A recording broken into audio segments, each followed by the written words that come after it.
이반 투르게네프의 아버지와 아들. 내 자식은 왜 나를 이해하지 못할까? 여러분, 혹시 이런 경험 있으신가요? 오랜만에 자식이 집에 와서 함께 식사를 하는데 어느 순간 대화가 뚝 끊어집니다. 분명 같은 한국어로 이야기하고 있는데 서로 전혀 다른 언어를 쓰는 것 같은 느낌. 내가 소중하게 여기는 것들을 자식은 그런 건 이제 안 통해요 라며 일축해버리고, 자식이 중요하다고 하는 것들은 나는 도무지 이해가 안 됩니다. 밥상 위에 반찬은 가득한데 이야기는 텅 빈 그 시간. 요즘 젊은 것들은 왜 저럴까? 우리 부모님은 왜 저렇게 고집스러울까? 이 두 마디가 동시에 오가는 그 어색한 침묵. 여러분도 경험해 보셨죠? 그런데 여러분, 이게 우리 시대만의 문제가 아닙니다. 지금으로부터 160년 전 지구 반대편 러시아에서도 똑같은 일이 벌어졌습니다. 아버지는 아들을 이해하지 못하고 아들은 아버지를 답답해하며 두 세대가 서로를 바라보며 고개를 가로젓는 그 장면이 놀랍도록 똑같이 펼쳐졌습니다. 오늘 함께 읽을 작품은 바로 그 침묵의 정체를 날카롭게 파헤친 소설입니다.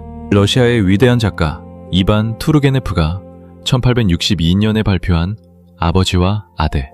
160년 전 러시아 이야기지만 마치 오늘 우리 집 거실에서 벌어지는 일 같습니다. 그것이 바로 고전의 힘이죠. 이반 투르게네프는 1818년 러시아 귀족 가문에서 태어났습니다. 어린 시절부터 농노제의 잔혹함을 목격하며 자란 그는 변화하는 시대 속에서 사람들이 겪는 미묘한 갈등을 누구보다 섬세하게 포착하는 작가가 되었습니다. 러시아 3대 문호로 하면 톨스토이, 도스토옙스키, 그리고 투르게네프를 꼽습니다. 그런데 세 사람의 문학 세계는 놀랍도록 다릅니다. 톨스토이가 삶의 거대함을 그렸다면 도스토옙스키는 인간 내면의 심연을 파고들었습니다.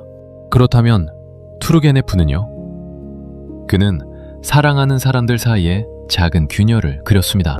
말은 하지 않지만 느껴지는 서운함. 상처를 주려 한 것이 아닌데 상처가 된 말 한마디. 가까운 사람일수록 더 깊이 박히는 오해의 가시대. 투르게네프는 바로 그런 것들을 가장 정교하게 그려낸 작가입니다. 아버지와 아들은 발표 당시 러시아 사회에 폭탄과 같은 충격을 주었습니다. 보수파는 젊은이들을 너무 미화했다고 분노했고, 진보파는 젊은이들을 조롱한다고 비판했습니다. 양쪽 모두에게 공격받은 이 소설은 그래서 역설적으로 가장 공정하고 진실에 가까운 작품이라는 평가를 받게 됩니다. 어느 한쪽을 편들지 않았기 때문에 어느 한쪽도 만족시키지 못했던 것이죠. 투르게네프는 이 논란에 몹시 상처를 받아 한동안 러시아의 발길을 끊고 파리에서만 지냈습니다. 하지만 시간이 흐를수록 이 소설의 진가는 더욱 빛났고 오늘날 세계 문학사에서 세대 갈등을 다룬 가장 위대한 소설 중 하나로 꼽히고 있습니다. 이 소설을 제대로 이해하려면 당시 러시아의 분위기를 알아야 합니다. 1861년 황제 알렉산드르 2세는 농노 해방령을 선포합니다. 수백 년간 봉건 질서가 공식적으로 무너진 순간이었습니다. 그리고 이 거대한 변혁의 물결 속에서 젊은 세대를 중심으로 니힐리즘, 허무주의라는 새로운 사상이 번지기 시작했습니다. 니힐리즘은 기존의 모든 권위, 전통, 도덕, 종교를 전면 부정하고 오직 과학적으로 증명할 수 있는 것만 믿겠다는 차가운 합리주의였습니다. 사랑도, 아름다움도, 예술도 모두 화학 반응에 불과하다고 주장하는 사상이었죠. 지금 들으면 극단적으로 들리실 수 있습니다.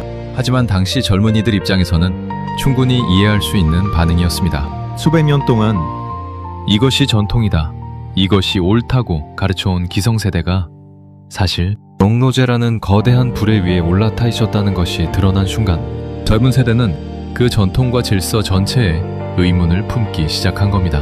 투르게네프는 이 분노를 이해하면서도 동시에 그 분노가 가져올 위험도 예감하며 이 소설을 썼습니다. 1859년 러시아의 한 시골 영지 니콜라이 키르사노프는 설레는 마음으로 아들 아르카디를 맞으러 역으로 나갑니다.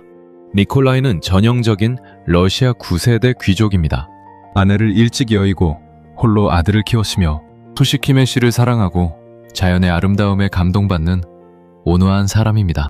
완벽하지 않지만 진심으로 선한 사람. 시대에 뒤처졌을지 모르지만 사랑하는 방법은 알고 있는 사람. 그런데 아르카디가 마차에서 내릴 때 낯선 청년이 함께 내립니다. 바자로프, 아르카디의 대학 친구입니다.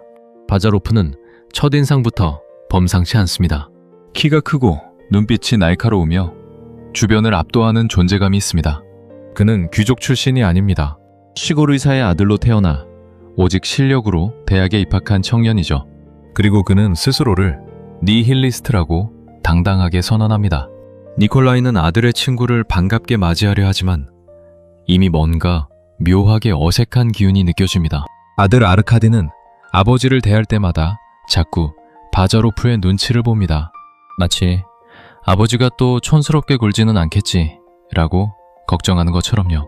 그 작은 시선 하나가 니콜라이의 가슴에 조용히 박힙니다. 그날 저녁 식사 자리에서 이미 균열이 시작됩니다. 니콜라이가 좋아하는 시인 푸시킨 이야기를 꺼내자 바자로프는 무심하게 말합니다. 푸시킨이요? 그런 낭만주의 시는 이 시대엔 아무 쓸모가 없습니다. 화학 교과서 한 권이 그 모든 시보다 훨씬 가치 있어요. 니콜라이는 충격을 받습니다. 하지만 더 충격적인 것은 아들 아르카디가 그 말에 고개를 끄덕이는 모습이었습니다.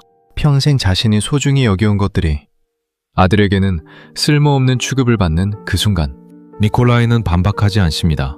그냥 조용히 말없이 식사를 계속합니다. 그 침묵이 어떤 반박보다 더 깊은 상처의 표현입니다. 니콜라이의 형 파벨이 갈등의 본격적인 도화선이 됩니다. 한때 화려한 군인이었던 파벨은 지금 시골에서 귀족적 품위를 유지하며 살고 있습니다. 항상 단정한 차림에 영국식 예절을 중시하는 전통과 질서의 화신이죠. 그런데 투르게네프는 파벨의 이 완고한 겉모습 뒤에 숨겨진 비밀도 조심스럽게 보여줍니다. 파벨은 젊은 시절 알공작 부인이라는 여성을 깊이 사랑했지만 그 사랑이 비극적으로 끝난 뒤 모든 것을 내려놓고 시골로 내려온 사람입니다.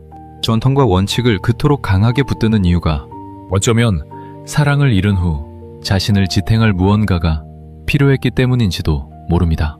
가장 완고해 보이는 사람에게도 그 완고함을 만들어낸 상처가 있다는 것. 투르게네프는 그것을 조용히 보여줍니다.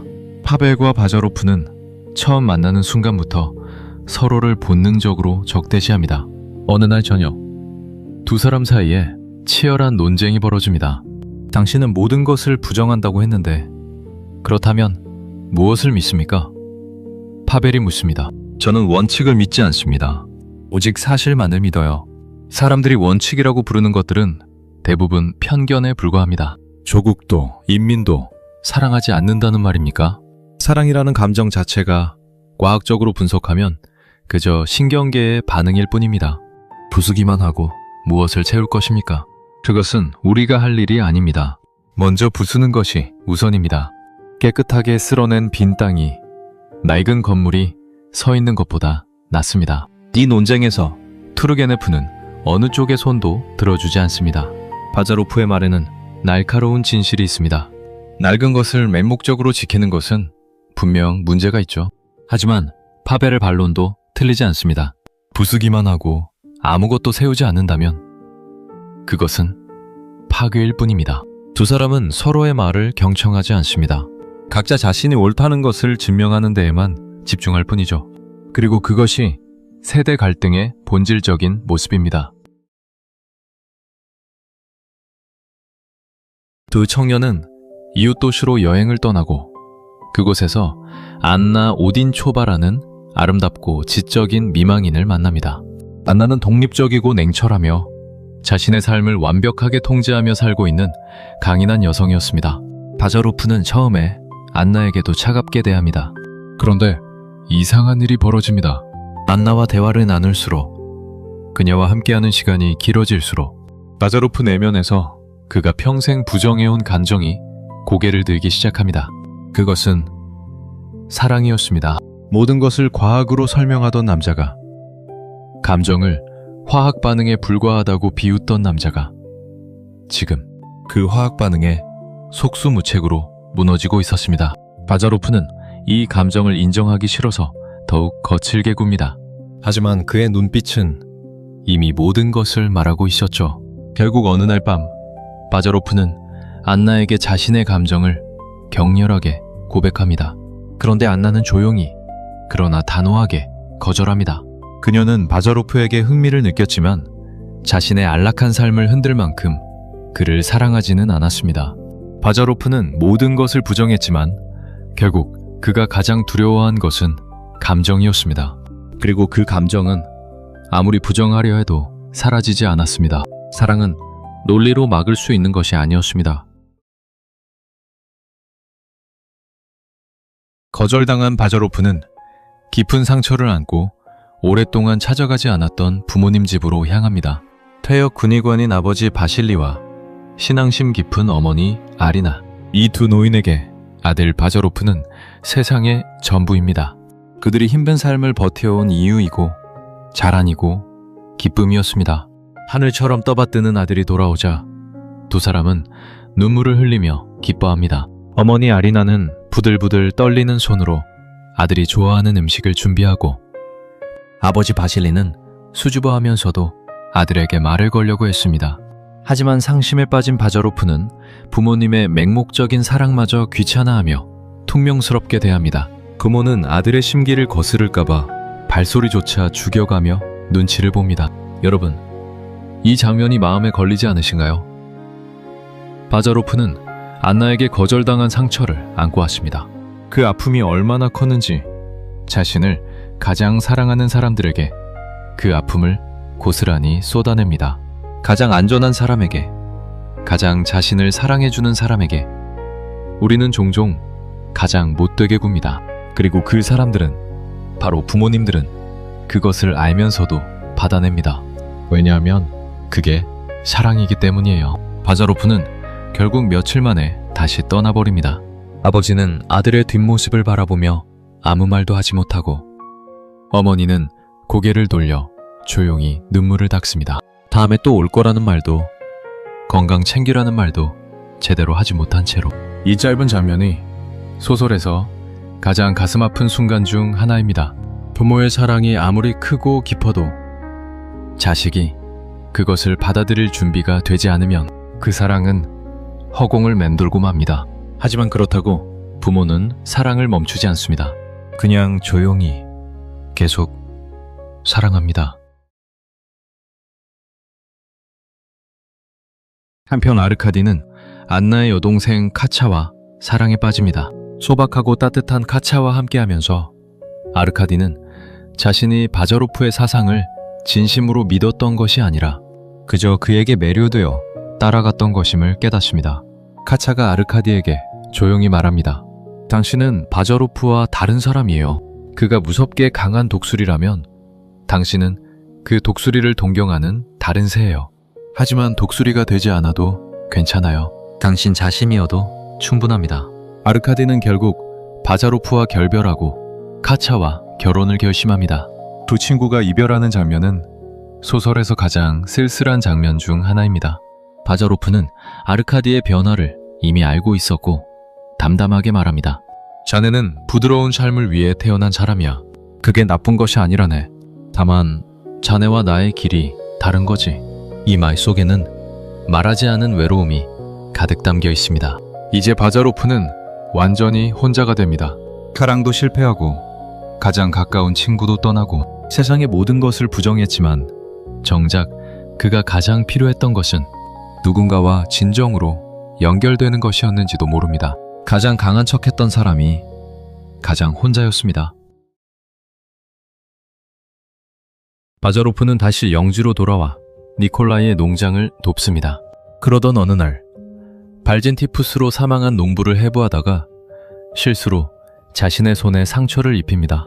감염이 시작되고 바자로프는 자신이 죽어가고 있다는 것을 압니다. 죽음을 앞둔 바자로프는 안나에게 마지막으로 한 번만 봐달라고 전가를 보냅니다. 안나가 찾아오자 죽어가는 바저로프는 그녀에게 말합니다. 나는 죽어가고 있쇼. 나는 강하다고 생각했는데 이렇게 허무하게 가는군요. 내가 평생 부정해온 모든 것들이 지금 이 순간 얼마나 소중한 것이었는지를 이제 알 것 같소. 한 가지만은 말하고 싶소. 나는 당신을 사랑했습니다. 내 철학과 다르게, 내 의지와 다르게. 그것만은 진짜였어요. 바자로프는 그렇게 눈을 감습니다. 27의 나이에 말이죠. 세상을 바꾸겠다고 했던 청년이 세상을 바꾸기도 전에 떠나버립니다. 투르게네프는 이 죽음을 화려하게 꾸미지 않습니다. 영웅적 죽음도 아니고 극적인 순교도 아닙니다. 그냥 너무나 허무하게, 너무나 일찍 사라지는 죽음입니다. 어쩌면 그것이 가장 현실적인 죽음의 모습이기도 합니다. 죽음 앞에서야 비로소 바자로프는 자신이 평생 부정해온 것들의 가치를 깨닫습니다. 사랑이 그저 신경계의 반응이었다면 왜 그는 마지막 순간에 안나를 보고 싶었을까요? 아름다움이 그저 시각신경의 자극이었다면 왜 그는 어린 시절 들판을 뛰어다니던 기억을 떠올리며 눈시울을 붉혔을까요? 그가 평생 부정했던 것들이 그의 마지막 순간을 채우고 있었습니다. 시간이 흘러 바자로프의 무덤에는 잡초가 무성하게 자랍니다. 하지만 그 쓸쓸한 무덤을 잊지 않고 찾아오는 두 노인이 있었습니다. 바로 바자로프의 늙은 부모였습니다.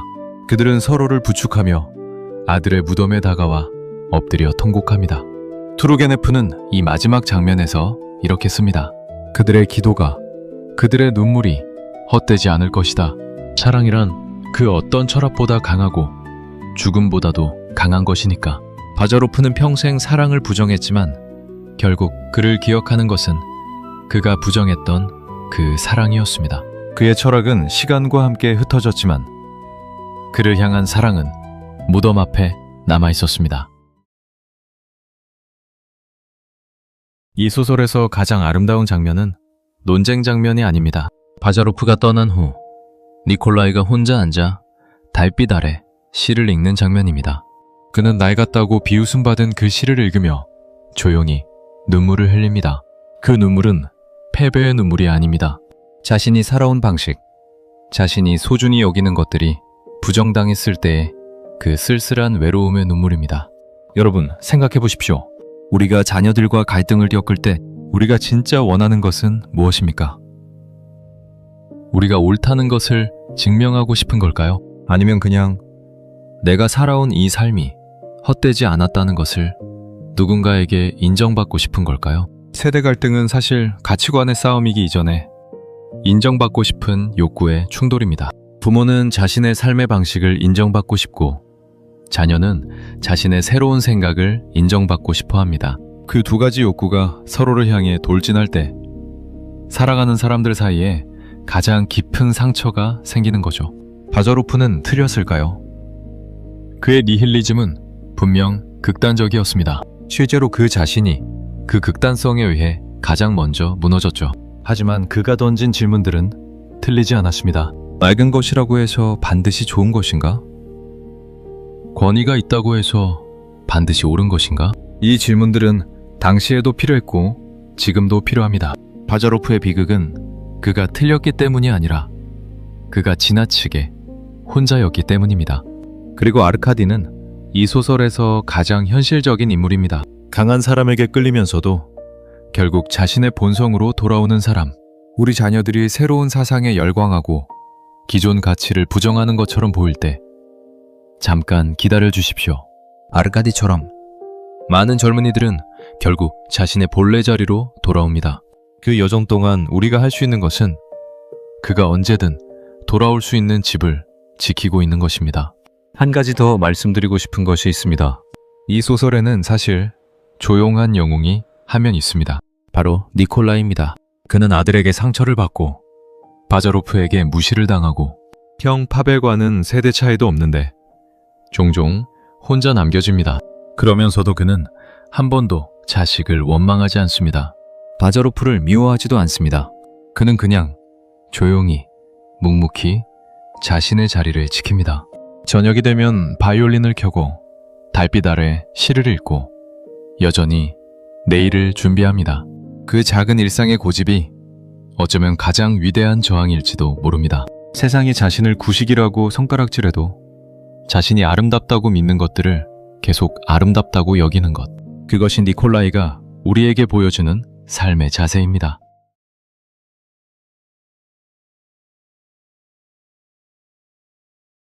그런데 여러분, 바자로프의 니힐리즘이 사실 지금 우리 주변에도 살아있다는 것을 느끼신 적 있으신가요? 오늘날 한국의 젊은 세대를 보면 결혼은 하지 않겠다는 청년들이 늘고 있습니다. 종교를 갖지 않겠다는 젊은이들도 많아졌습니다.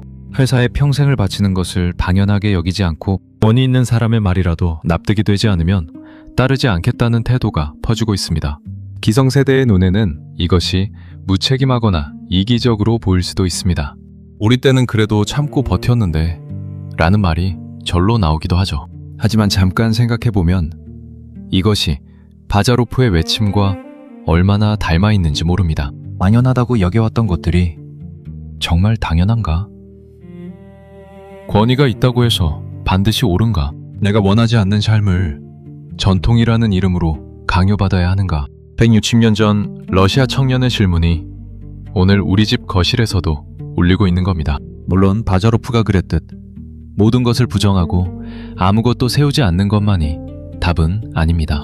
하지만 우리 자녀들이 기존의 틀에 의문을 품고 새로운 방식으로 살아가려 할 때 그것을 무조건 잘못된 것으로 바라보기 전에 한 번쯤 이 질문을 스스로에게 던져보시면 어떨까요? 저 아이가 부정하는 것이 정말 지켜야 할 가치인가? 아니면 내가 그냥 익숙해진 것인가? 그 질문 하나가 식탁 위의 침묵을 대화로 바꾸는 시작이 될 수도 있습니다.